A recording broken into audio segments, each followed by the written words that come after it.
A paz do Senhor, meus irmãos. Terminei uma live e recebi uma informação muito forte. É um vídeo, é um pouquinho longo, mas é de extrema necessidade que você assista esse vídeo. É do Frei Tiago de São José. Esse camarada, irmãos, ele está recebendo libertação. Esse é um servo de Deus. Ele traz aqui informações históricas sobre o sistema da escolha do novo papado, baseado, irmãos, no viés comunista. Então, a escolha desse novo Papa será algo decisivo para a história da nossa sociedade que diz respeito ao cumprimento da escatologia. Haverá um acelerar muito grande. Então, se isso que esse Frei está falando, de fato, estiver acontecendo e for acontecer, se for desse viés aqui, meus amados irmãos, nós veremos uma mega destruição em massa da corrupção do evangelho no mundo inteiro. Uma perseguição. Irmãos, veja, o que ele traz aqui acontecer, e se for também um estilo conservador, também haverá perseguição. Então, as profecias têm que acontecer de um jeito ou de outro. Mas vejam os argumentos desse Frei Tiago de São José, para vocês verem o que ele vai falar aqui. É assim de um conhecimento de causa, ele está aqui trazendo conhecimento de causa sobre esse evento que está para acontecer, que é o conclave. Assista esse vídeo com paciência, com calma, em nome de Jesus, você será muito abençoado. Deus abençoe meus irmãos, e assim até o final, deixe o like, compartilhe ao máximo de pessoas possíveis. Deus abençoe. Queridos irmãos, queridas irmãs, hoje nós queremos aqui comentar sobre essa sucessão que está ocorrendo aí após a morte de Francisco e dar para as pessoas alguns elementos que nós consideramos importantes para que nós possamos entender aquilo que está acontecendo. Principalmente porque há muitos que são ingênuos e acham que agora a situação vai melhorar e que nós vamos ter um Papa verdadeiro que será eleito ali entre os cardeais que são mais conservadores e tal. E é importante a gente perceber que isso não é possível na atual conjuntura. É isso que nós queremos explicar. Inclusive nós fizemos na segunda-feira uma explicação sobre toda essa questão aí da morte de Francisco, que há muito mistério em torno disso. As pessoas acham que nós estamos acreditando em fábulas e coisas que não têm sentido, mas apesar de nós não termos provas de muitas dessas coisas que nós estamos dizendo, há evidências que confirmam que de fato existe ali alguma coisa estranha.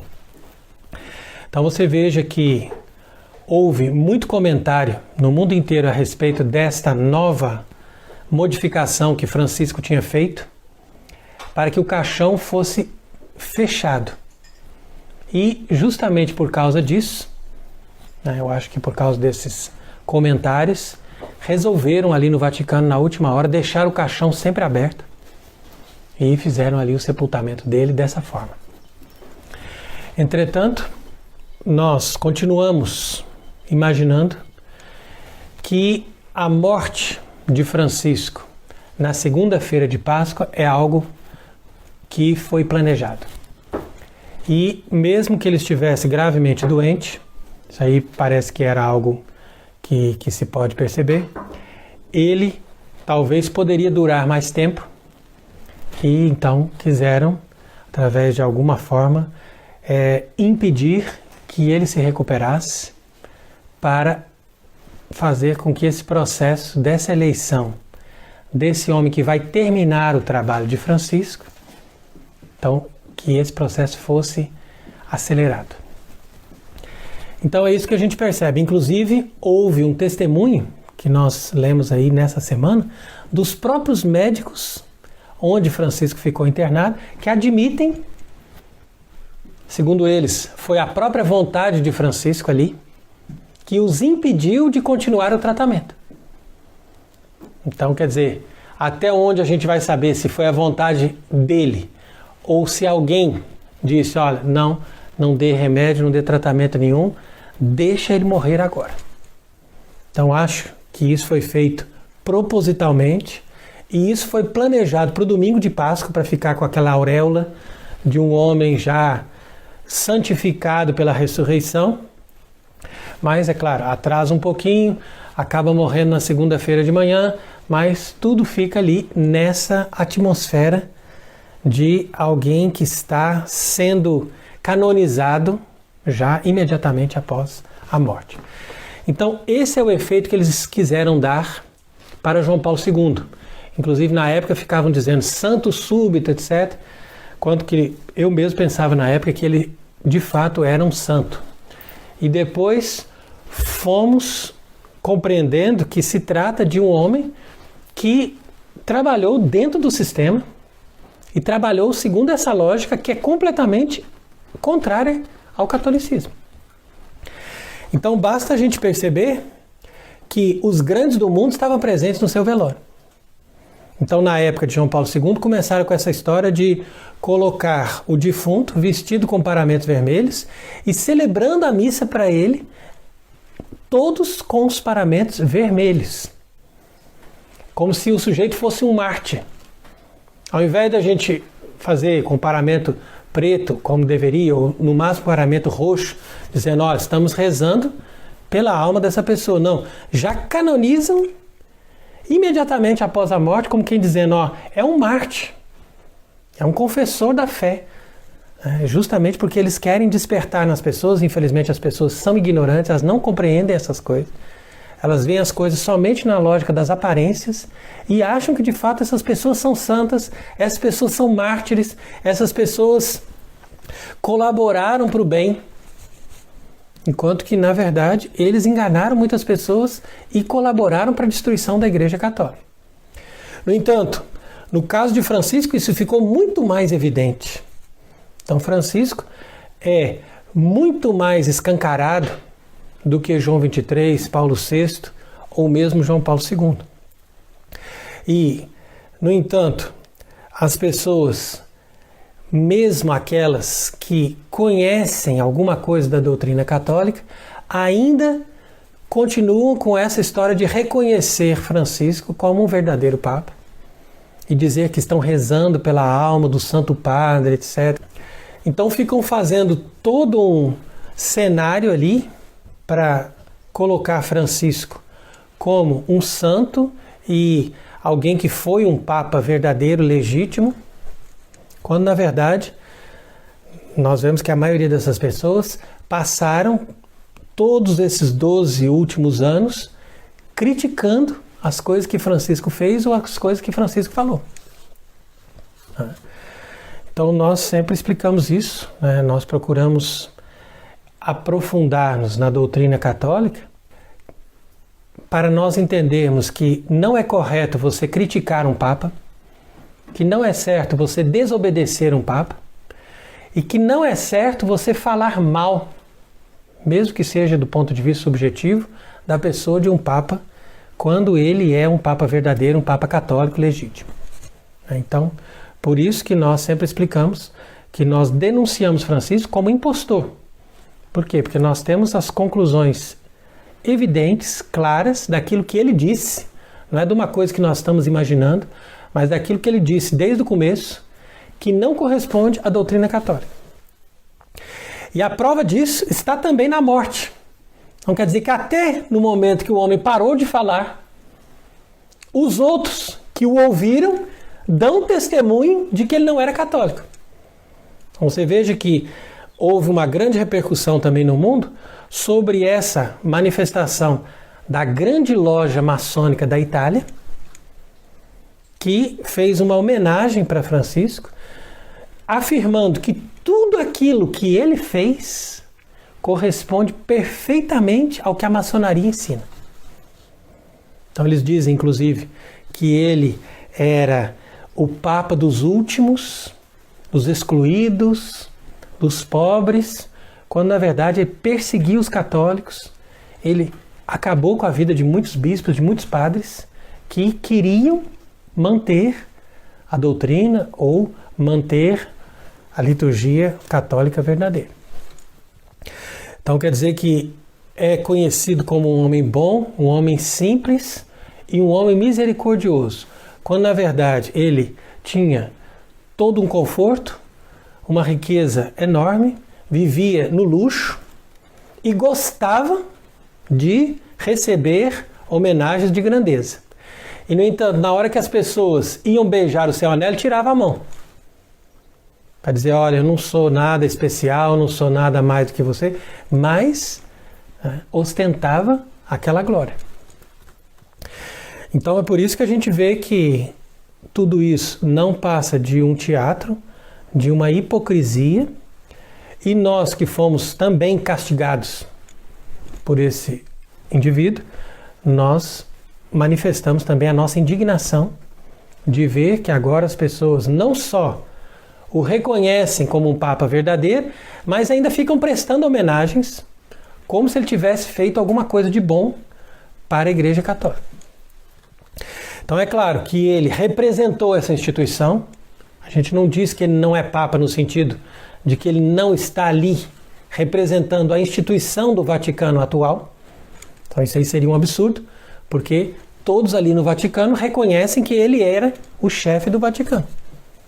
Então isso a gente entende, que ele foi o chefe, ou seja, o presidente daquele Estado do Vaticano e que ele executou ali o protocolo daquele sistema que está montado no Vaticano.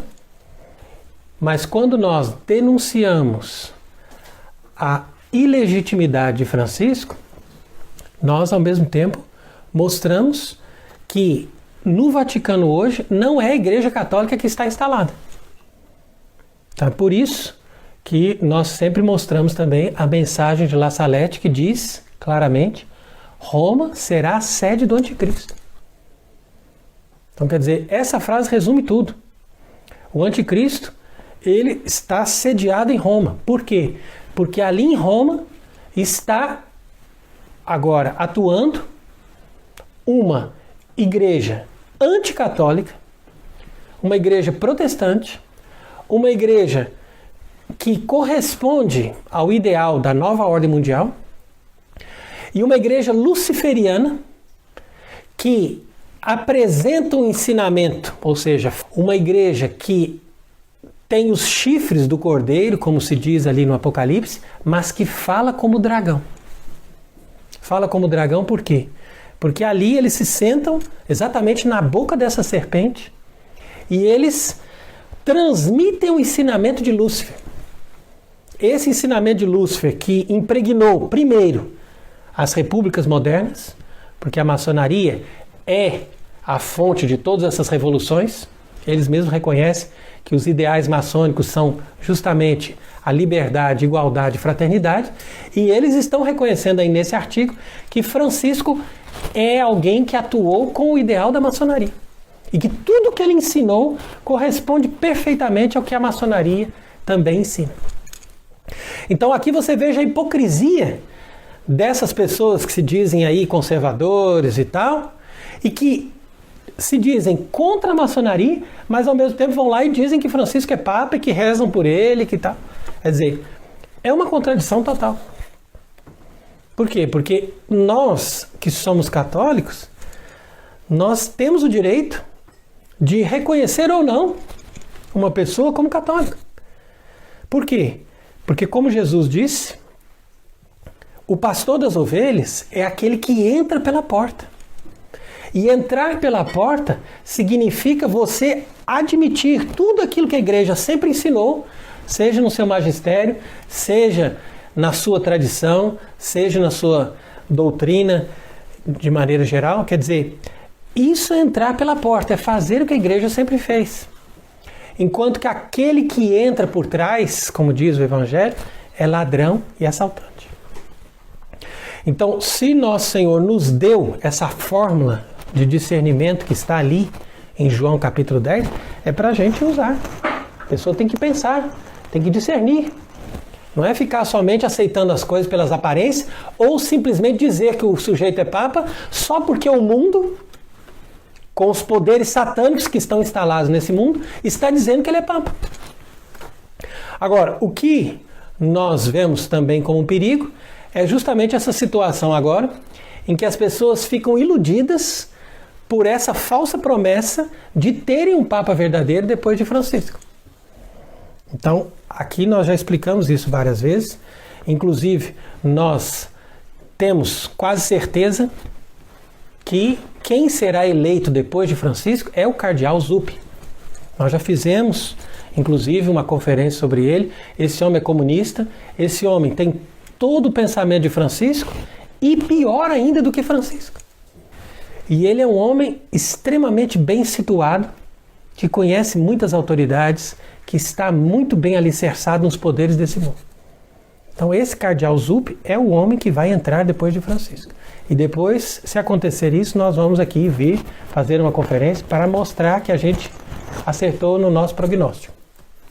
Mas, se existe uma pequena possibilidade que ele não vença, por algumas questões aí que podem envolver, inclusive a questão da migração, porque eles querem que eventualmente seja eleito alguém que não seja organismo político que vai se adaptando. E ele vai mudando conforme as necessidades, conforme os apelos das pessoas. Então, o importante para eles é se manter no poder e continuar enganando as pessoas e destruindo a civilização cristã. Na verdade, o comunismo é um instrumento de destruição em massa da civilização e do pensamento cristão.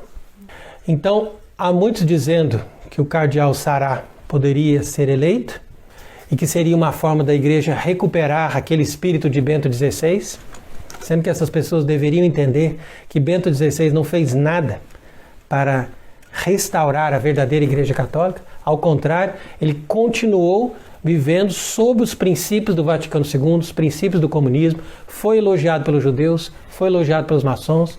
Então quer dizer que é um homem que manteve alguma coisa, mas que estava trabalhando para esse mesmo sistema.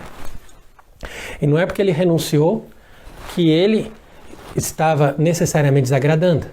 Ele simplesmente não era capaz de avançar além daquilo que ele fez. Então por isso que eles quiseram substituí-lo por Francisco. Agora, da mesma forma, Francisco não poderia avançar mais do que aquilo que ele já tinha feito. Porque Francisco será considerado conservador em relação àquele que vem depois.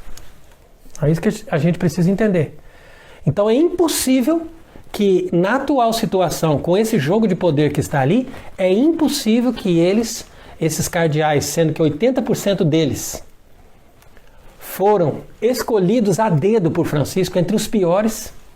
Então é impossível que essa gente vai dar um passo atrás e escolher um conservador que até entre os cardeais de Bento XVI era considerado um retrógrado e era uma pessoa ignorada ali no Vaticano.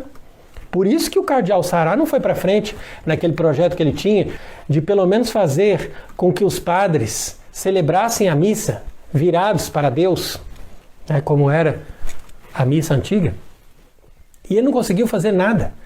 E ele depois acabou sendo tirado ali, porque ele era uma pessoa insuportável ali dentro. Da mesma forma, o cardeal Burke, que é uma pessoa que não tem nenhuma expressão no colégio desses cardeais atuais ali. E, portanto, esse cardeal americano não tem nenhuma chance de ser eleito, porque nem ele votaria nele mesmo. Na medida que ele não acredita nele. Ele não acredita que a igreja possa ter alguma possibilidade de se reencontrar ali dentro. É claro, por quê? Porque o cardeal Burke representa justamente esse lado do tradicionalismo que recuou diante de Francisco. Por quê? Porque ao invés deles enxergarem as coisas como devem, eles ficam com aquela doutrina galicana, dizendo, não, mas ele é o Papa. Então, no final das contas, quando a autoridade cai por cima deles, eles recuam e obedecem. Então, mostra que eles têm, pelo menos nessa hora, um espírito bom. Eles são contra esse espírito rebelde da fraternidade, e isso é uma coisa boa. Mas não são capazes, a maioria desses tradicionalistas, Fraternidade São Pedro, TFP, esse pessoal de Campos, quer dizer, são pessoas que querem estar em comunhão com esse sistema do Vaticano II e ao mesmo tempo querem aproveitar e manter as missas tradicionais. Mas eles não percebem que eles colaboram para a destruição da igreja quando eles reconhecem essas autoridades falsas. Então esse que é o problema. Eles sofrem na mão deles e continuam apanhando e continuam reconhecendo. Então é triste, é um fim triste que eles têm. Mas esse é o fim do Cardeal Burke. É um homem que está aí destruído, terminando a sua vida na depressão. Esse também não tem chance. Agora, seria possível eles escolherem alguém que pudesse agradar certos partidos? Né? Porque agradar os tradicionalistas com certeza não vão. Mas talvez vão agradar os carismáticos, por exemplo, elegendo o Antônio Tagle, lá da Filipinas. Ou talvez façam um esforço para eleger esse cardeal Américo, lá de Portugal, que fez aquela bagunça na Jornada Mundial da Juventude e que é considerado um homem que não tem nem sequer o princípio básico da fé católica. São pessoas que estão ali a fundo defendendo a Fratelli Tutti, que é uma carta magna, revolucionária da maçonaria. Então, quer dizer, tudo isso é impossível da gente entender, né, na medida em que a gente percebe que as coisas são tão claras e a gente, ao mesmo tempo, vê que essas pessoas, esses clérigos, esses bispos, esses padres, continuam aceitando essa situação. Então, realmente é uma coisa muito triste. Até o pessoal da resistência ali, que se diz defensor da lógica de Monsenhor Lefebvre, então eles continuam defendendo o princípio que Monsenhor Lefebvre ensinou para eles, que eles têm que desobedecer até o fim e têm que ignorar Roma. Imagine, quer dizer que você vai viver como igreja ignorando Roma até o dia que Roma volte àquilo que o Papa São Pio X colocou lá na encíclica Pascendi. Quer dizer, quando, aí que vem a pergunta, quando que essa Roma apóstata vai voltar àquilo que São Pio X, na época, já desagradou com a sua encíclica Pascendi? Isso é uma coisa impossível. Então, quer dizer, ou eles são muito ingênuos, ou eles são incapazes de discernir as coisas, ou eles são pessoas que têm má intenção. Agora, pode ser que esse conclave tenha tanta influência do mal que consiga não só eleger um homem como Zuppi, mas consigam até eleger um homem como Tuccio, que é justamente o pupilo, vamos dizer assim, aquele que foi fabricado por Francisco para fazer uma carreira meteórica e chegar ali no Vaticano como prefeito da Congregação da Doutrina da Fé e cardeal. Então isso daí também é uma vergonha. Jamais, em nenhuma época da Igreja Católica, esse homem seria promovido sequer como padre. E hoje ele está ali como cardeal e prefeito do dicastério mais importante, que é aquele que cuida justamente da fé. E ele que fez esse esquema aí de abençoar casais gays. Então isso daí veio dele. Claro, com o aval de Francisco. Então você veja que é uma situação insuportável. É uma igreja que não tem mais nem sequer os parâmetros fundamentais da natureza. De dizer, ó, casamento é homem e mulher. Nem isso não sobrou. E hoje, qualquer pastor protestante de uma igreja razoável consegue dizer mais verdades católicas do que Francisco e esses cardeais que estão ali no Vaticano para eleger o sucessor de Francisco. Então, é por isso que a gente vê a incoerência desses muitos que estão ali se dizendo católicos e apoiando a eleição desse futuro Papa, entre aspas, que não vai fazer outra coisa senão continuar o trabalho de demolição do catolicismo. Então é só isso que vai acontecer e vocês podem escrever que nós já dissemos outras coisas antes que aconteceram e estamos dizendo essas coisas agora porque nós sabemos que isso está previsto não só nas profecias, na Bíblia, mas também na forma como as coisas estão acontecendo. Então, o que eu acho interessante é a gente prestar atenção nessa entrevista do Cardeal Miller, que o Cardeal Miller, apesar dele ser também um pouco moderno, ele teve uma espécie de conversão e ele foi uma das pessoas que, de forma mais incisiva, combateu a postura de Francisco. Então, de todos esses cardeais que se levantaram, porque o cardeal Sarrat não fez isso. Ele é um covarde. O cardeal Burke começou a fazer, depois abaixou a crista. E enquanto que o cardeal Miller manteve, pelo menos, o mesmo ritmo durante toda essa maratona aí desses 12 anos de apostasia do Jorge Mário Bergoglio. Então agora ele veio, fez uma entrevista e ele disse uma coisa que nós deveríamos prestar atenção, porque isso que ele está dizendo aqui tem todo o sentido. Então veja ali, ó. Ele garantiu que a Igreja Católica enfrenta o risco de um cisma se o próximo Papa seguir a linha liberal promovida nesses últimos tempos. O cardeal expressou como vê a situação atual da Igreja em uma entrevista com o jornalista Tom Kington, do jornal britânico The Times, realizada em seu apartamento, localizado a poucos metros do Vaticano. Então veja aqui que o cardeal Miller, ele, aqui na véspera do conclave, a primeira coisa que ele diz é que a eleição de um Papa não tem nada a ver com aquilo que se viu ali nesse filme Conclave, que eles fizeram também, não foi por acaso, porque já sabiam que o Francisco já ia partir em breve. Então tudo ali é para influenciar a Igreja no sentido de caminhar na direção que eles querem fazer. O objetivo deles é simplesmente fazer com que a estrutura da Igreja Católica se coloque totalmente a serviço dessa nova igreja que é ecumênica, que não tem nada de católica, que não tem mais a autoridade de um Papa que ensina, mas simplesmente de um paizão que abraça as criancinhas e fica ali cantando as musiquinhas no meio do circo. É isso que eles querem transformar o papado. Então, veio o cardeal Miller agora dizer o seguinte, que se eles elegerem um tipo como Zuppi ou como Tuccio, que são ultraliberais, então haverá um cisma. E nós temos muita esperança nesse cisma. Por quê? Porque, como a gente está sempre dizendo, a esperança da Igreja Católica consiste na eleição de um verdadeiro Papa. E nós explicamos que a eleição de um verdadeiro Papa não pode acontecer com esses cardeais que são ilegítimos. Então, os 133 que vão votar ali, entre eles, mais de 100 foram escolhidos por Francisco, essa gente é ilegítima, essa gente não tem a fé.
Meus irmãos, a paz do Senhor.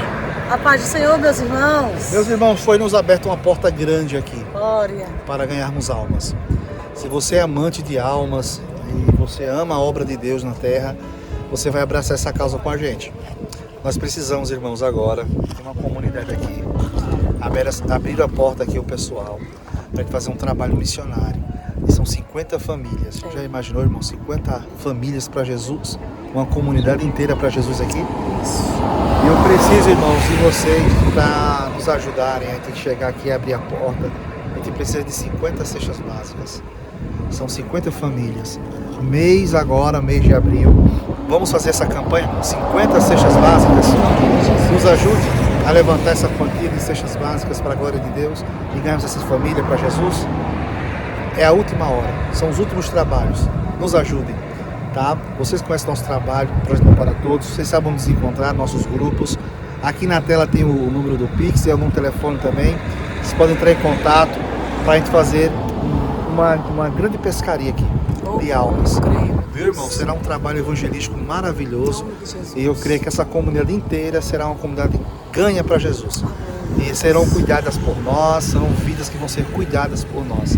Tá bom? Então nos ajude, irmãos, a conseguir fazer essa obra missionária para o mês de abril. A gente vai dizer a data direitinho, para vocês se organizarem, para a gente conseguir ganhar essas vidas para Jesus, né, meu amor? Em nome de Jesus. Deus abençoe, meus irmãos.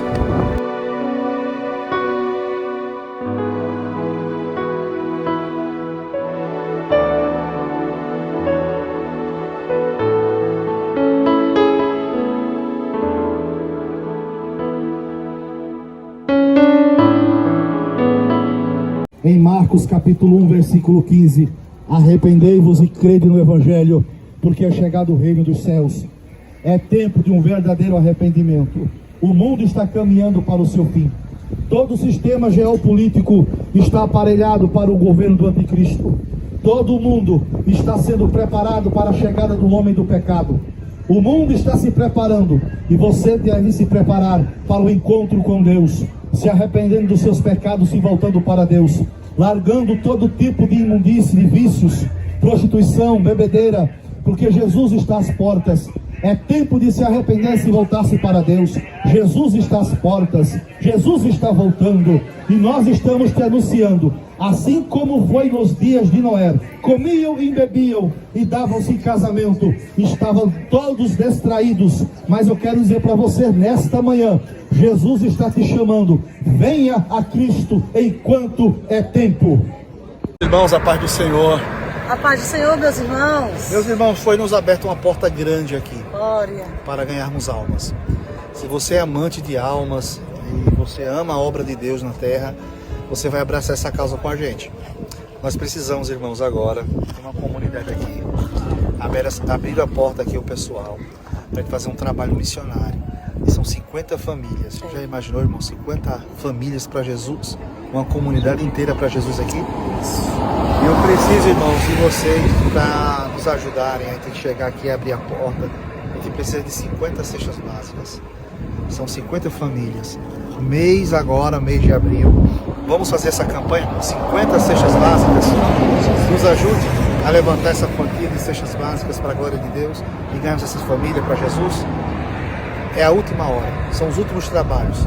Nos ajudem, tá? Vocês conhecem nosso trabalho, Projeto para Todos. Vocês sabem nos encontrar, nossos grupos. Aqui na tela tem o número do Pix, é um telefone também. Vocês podem entrar em contato para a gente fazer uma grande pescaria aqui de almas. Viu, irmão? Será um trabalho evangelístico maravilhoso. E eu creio que essa comunidade inteira será uma comunidade que ganha para Jesus. E serão cuidadas por nós, são vidas que vão ser cuidadas por nós. Tá bom? Então nos ajude, irmãos, a conseguir fazer essa obra missionária para o mês de abril. A gente vai dizer a data direitinho, para vocês se organizarem, para a gente conseguir ganhar essas vidas para Jesus, né, meu amor? Em nome de Jesus. Deus abençoe, meus irmãos.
ele assegurou também que nenhum católico é obrigado a obedecer a uma doutrina errônea. Então até aqui está tudo certo, mas depois ele diz que o catolicismo não consiste em obedecer cegamente ao Papa sem respeitar as Sagradas Escrituras, a tradição e a doutrina da Igreja. Então aqui vejo que é uma frase galicana, ou seja, o ensinamento católico é que o catolicismo consiste sim em obedecer a um Papa, mas um Papa só é verdadeiro quando ele obedece às Sagradas Escrituras, a tradição e a doutrina da Igreja. Então não é que a gente não obedece um Papa que não está seguindo a Escritura, a doutrina da Igreja. Não. É simplesmente que a gente não reconhece que ele possa ser um Papa verdadeiro na medida em que ele está claramente contra aquilo que a Igreja ensinou. Então Miller disse ao The Times que discordava de algumas decisões tomadas durante o pontificado de Francisco como a bênção de casais do mesmo sexo, né? Como nós já comentamos também. Ele também criticou o conceito de fraternidade entre católicos e muçulmanos, enfatizando que os católicos são irmãos e irmãs em Cristo. Então quer dizer que não tem como nós fazermos uma fraternidade com as pessoas de outra religião. Porque a fraternidade é entre nós que cremos em Jesus Cristo. Então no máximo que nós poderíamos falar é de uma fraternidade entre os cristãos e tentar converter aqueles que se dizem ortodoxos ou aqueles que se dizem evangélicos ou protestantes, para que eles entendam a verdade, entendam a tradição da igreja, entendam a doutrina dos apóstolos e sejam católicos verdadeiros. Porque somente um católico verdadeiro pode se dizer cristão. Então veja aí como que o cardeal Miller expressou muito bem, questionando o acordo que Francisco fez com a China, que de fato foi um absurdo, na medida em que ele organizou ali nomeação conjunta dos bispos da Igreja Católica com os bispos da Igreja da China. Então, quer dizer, isso é uma coisa absurda, que é uma coisa que não faz sentido, porque aquilo que a Igreja Católica sempre defendeu deve valer. Por quê? Porque aquilo que a Igreja Católica tem como princípios não corresponde a essa falsa igreja que eles fizeram ali na China, apoiando o regime comunista. Então, como diz aqui o cardeal Miller, você não pode fazer pacto com o diabo. E ele ainda concluiu a entrevista dizendo que o próximo Papa não deve buscar o aplauso do mundo secular, que vê a igreja como uma simples organização humanitária que faz um trabalho social.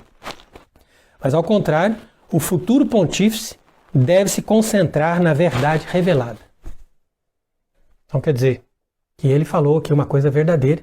Infelizmente ele também não tem chance de ser eleito, mas que ele possa pelo menos se decepcionar de tal forma com essa estrutura que vai começar agora a partir do sucessor de Francisco, e ele então possa ter a coragem de promover esse cisma, que é a esperança para que a Igreja Católica possa se reorganizar em torno de um verdadeiro Papa que deve, como ele disse aqui muito bem, defender a verdade revelada, que é a base da fé, que é a base da doutrina e que é, por sua vez, o fundamento da Igreja Católica. Então, ele diz ainda, existe o risco que eles digam, devemos continuar. Em vez disso, ele indicou que os eleitores têm a responsabilidade de eleger um homem que seja capaz de unificar a igreja na verdade revelada. Isso aqui realmente é a base do nosso discurso e damos graças a Deus do cardeal Miller estar acordando para isso. Porque se nós tivermos essa consciência, então nós temos o caminho aberto para a restauração do catolicismo. Mesmo que seja difícil, mesmo que seja uma coisa perseguida, uma coisa que vai gerar muita oposição, mas pelo menos existe alguém que se levanta e diz, olha, é simplesmente isso, a unidade da igreja em torno de um Papa que é infalível. Por que ele é infalível? Porque ele adere à fé católica, ele tem assistência de Deus e ele mantém a verdade revelada. Uma coisa tão simples. Agora, como que vai manter a verdade revelada admitindo a validade do Vaticano II? Esse que é o problema.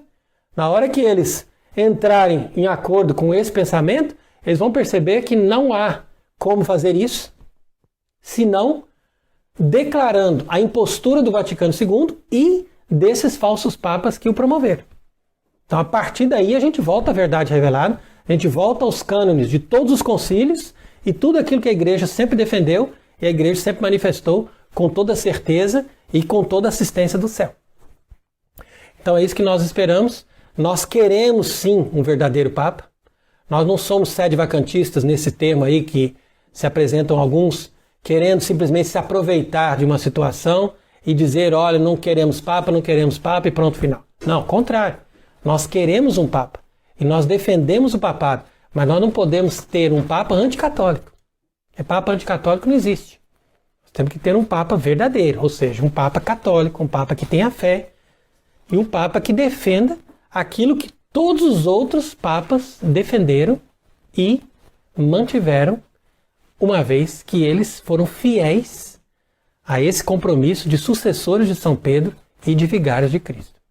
Então, fica aqui essa reflexão para as pessoas perceberem o que está acontecendo. Depois nós vamos falar mais sobre esses últimos acontecimentos e sobre essa questão desse próximo conclave. Mas por agora nós temos que rezar sim, não para que saia um verdadeiro papa desse conclave, porque isso é impossível, como eu estou explicando aqui agora, mas para que a partir da bagunça que vai produzir o próximo conclave, nós possamos ter os elementos necessários para começar a organizar a igreja em torno de um verdadeiro concílio geral que possa dar para nós um verdadeiro papa católico como nós desejamos. Então que nesse domingo, que é o domingo da oitava da Páscoa, nós possamos receber a graça de Cristo ressuscitado para nos confortar nesse momento difícil. Então que Deus nos ajude, que Ele seja bendito para sempre.